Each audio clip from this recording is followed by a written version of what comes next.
नमस्कार. मला वाटतं नमस्कार थोडा नम्र सौम्य मावाळ हवा, पण मराठमोळा नमस्कार हा मिरचीच्या ठेच्यासारखा झणझणीत असणार किंवा हिरवं वाटण घातलेल्या मटणासारखा असणार. तुम्ही हसताय लाजताय नक्की काय करताय का दोन्ही करताय? आवडलंय मला तुम्ही बोलताय ते. सांगत जा मला आवडलं सांगणारे कोणी राहिलेले नाहीत आता. निशिगंधा वाड, अभिनेत्री, कवयित्री, तुम्हाला आणखी काहीतरी स्त्री पुढे गायत्री असं काहीतरी म्हणावं वाटतं. तेवढं चुकलं. लेखिका, बरंच काही. मला एक सांगा आधी सर्वात, तुम्ही चांगले केस बीस समोर घेऊन बसल्यात म्हणून विचारतो. थोडे मागे पण ठेवले. थोडे मागे आहे तेवढे की तुम्ही स्वतःला सुंदर अभिनेत्री म्हणून गणता का? स्वतःची गणना मी सुंदर अभिनेत्रीत करते का? तुम्हाला काय वाटतं असं विचारण्याचं धाडस मी या क्षणी करणार नाही, कारण मला नको. मला चांगली कल्पना आहे की शिरीष कणेकर बसलेत माझ्या शेजारी. त्यामुळे माझ्यापुरतं पुरेसं उत्तर मी देईन याचं. सुंदर दिसण्याचा प्रयत्न मी करत नाही असं मी म्हटलं तर मी खोटं बोलेन. प्रयत्न करते मी, पण एवढे मात्र नक्कीच आहे की जे वरपांगी सौंदर्य असतं that is only skin deep. That's what I believe in. जास्तीत जास्त एक व्यक्ती म्हणून परिपक्व होण्याचा प्रयत्न मी करते किंवा जास्तीत जास्त एक अभिनेत्री म्हणून सुंदर अभिनय करण्याचा प्रयत्न मी करते. त्या अर्थाने स्वतःची गणना मी सुंदर अभिनेत्रीत करू शकते. नाही, आपण रंगरूपाविषयी बोलतो म्हणजे मधुबाला सुंदर, beauty lies in the eyes of the beholder. काय साधारण लोकांकडनं काय ऐकले तुम्ही? संकोच नका करू. नाही, संकोच नाही करत. आवडते म्हणून कदाचित या क्षणी या खुर्चीत अजून बसलेली आहे. नाही, मग सुंदर वाटता की नाही वाटत असेल म्हणून तर आहे आज. अच्छा, लग्नानंतर अभिनेत्रीचं ग्लॅमर कमी होतं, अपील कमी होतं असं एक म्हणण्याची पद्धत आहे. तुमचं काय मत आहे? स्वतःचा अनुभव काय? स्वानुभव सांगायचा झाला तर अगदी प्रांजळपणे की लग्नानंतर मी जास्त काम केलं, किंवा कदाचित असंही असेल की योग्य वयामध्ये माझं लग्न झालं आणि त्याच्यानंतर असं काही झालं नाही माझ्या बाबतीत. कदाचित मराठी पडद्यावरती जास्त असल्यामुळे म्हणूनही असेल की लग्नानंतर सिरियल्समधनं म्हणा किंवा सिनेमातनं म्हणा मी खूप कामं केली, चिक्कार केली. म्हणजे अजिबात कामाचा वेग कमी झालाय किंवा मला उसंत मिळाली असं अजिबात झालं नाही. त्यामुळे हा विचार त्यावेळी तरी मनाला कधी शिवला नाही किंवा अशी भीतीही वाटली नाही. लग्नाआधी थोडीशी वाटली होती, नाही असं नाही, पण योग्य जोडीदार मिळाला होता आणि योग्य वेळात योग्य गोष्टी झाल्या पाहिजेत.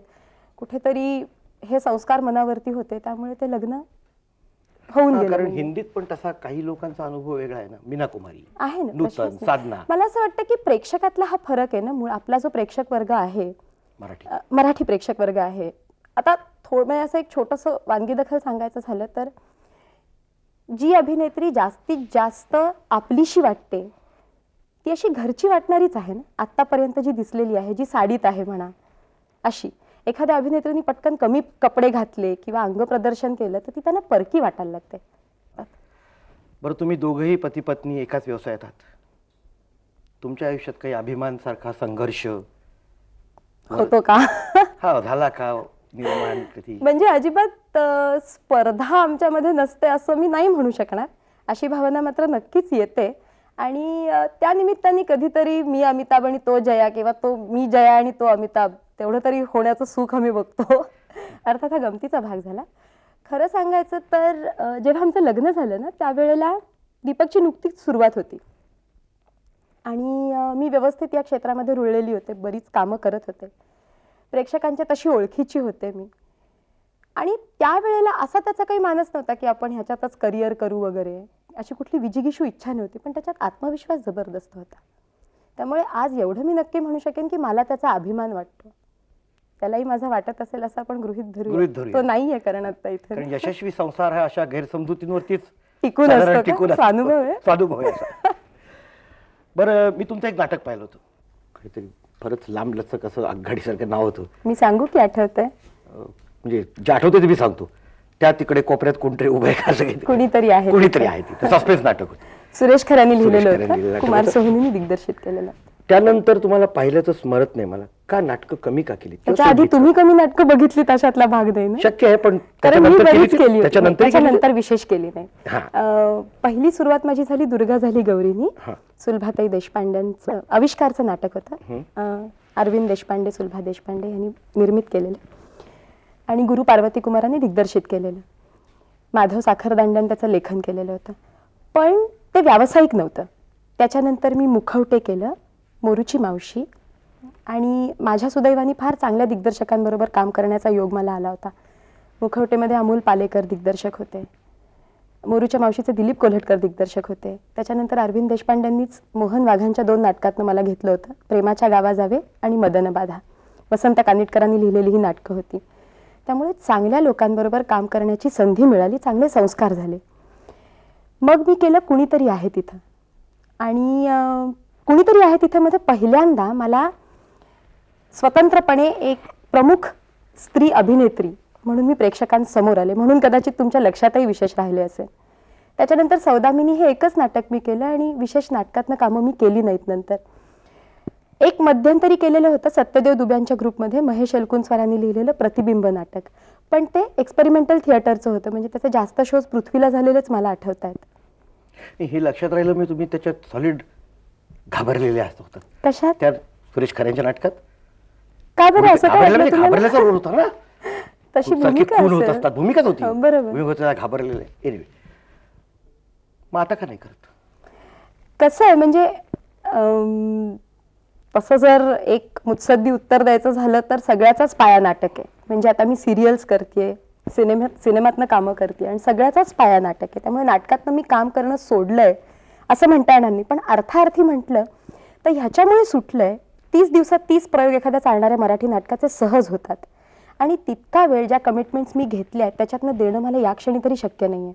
किंवा मी रोज विनंती करायची की आज मला दीनानाथला जायचं आहे किंवा आज मला गडकरीला जायचं आहे, तर आज मला 2 वाजता सोडा, आज मला 1 वाजता सोडा, तर रोज त्या विनंतीला मान दिला जाणार नाही.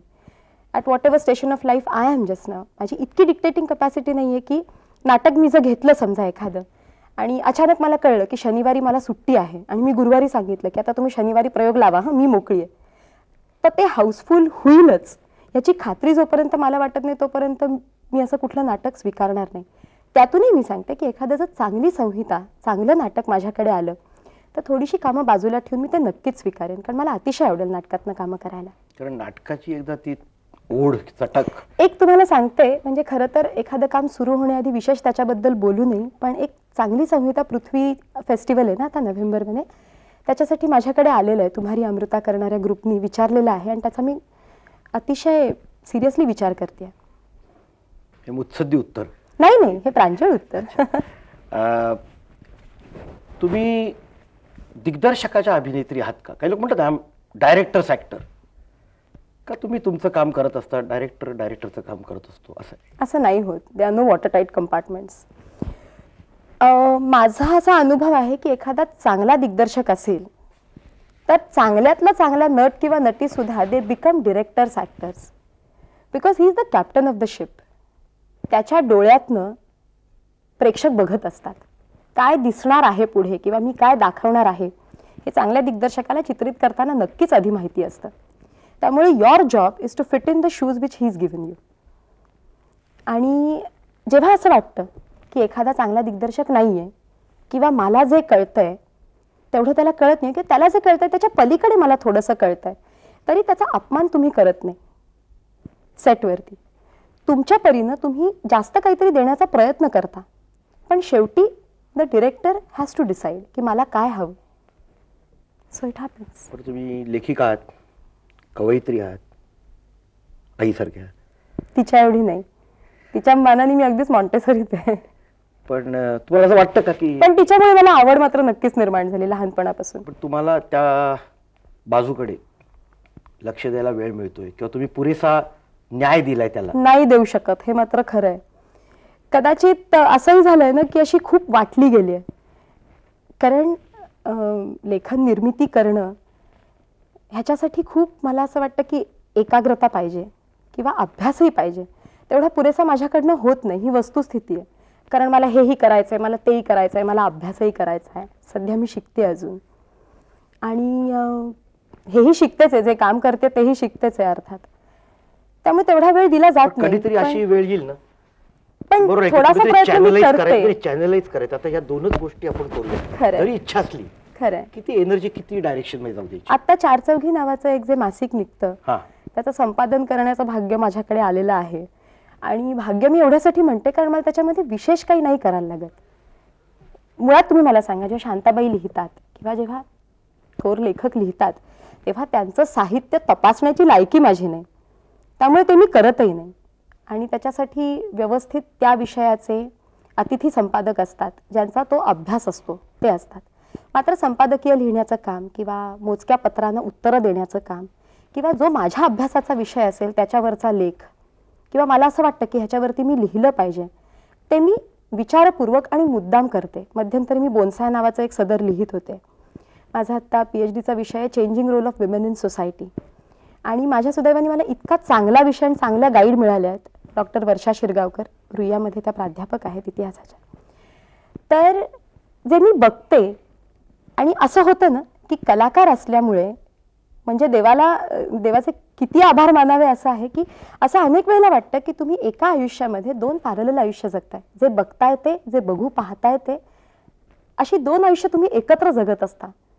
म्हणजे चार डोळ्यांनी बघत असता कदाचित जगताना. तुमचे अंतःचक्षु सुद्धा तितकेच सजग असतात. तर तुम्ही दोन्ही, सॉरी तुम्हाला आवडतं घेतो मी, दोन्ही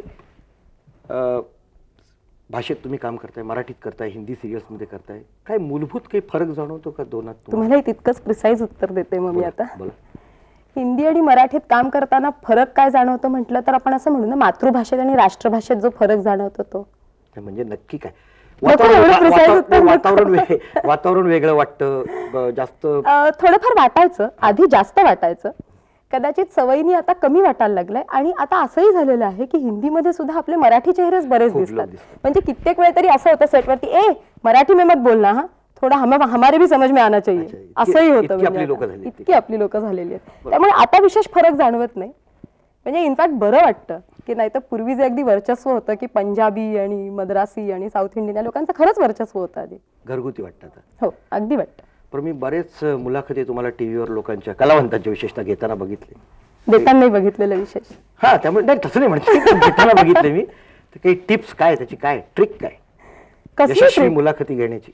छे हो, तुमच्याचकडनं शिकते मी आता. पुढच्या वेळेला जर प्रसंग आला तर नक्कीच इथनं काहीतरी उचललं असेल. आता मला वाटतं एकमेकांची पुरेशी स्तुती केली.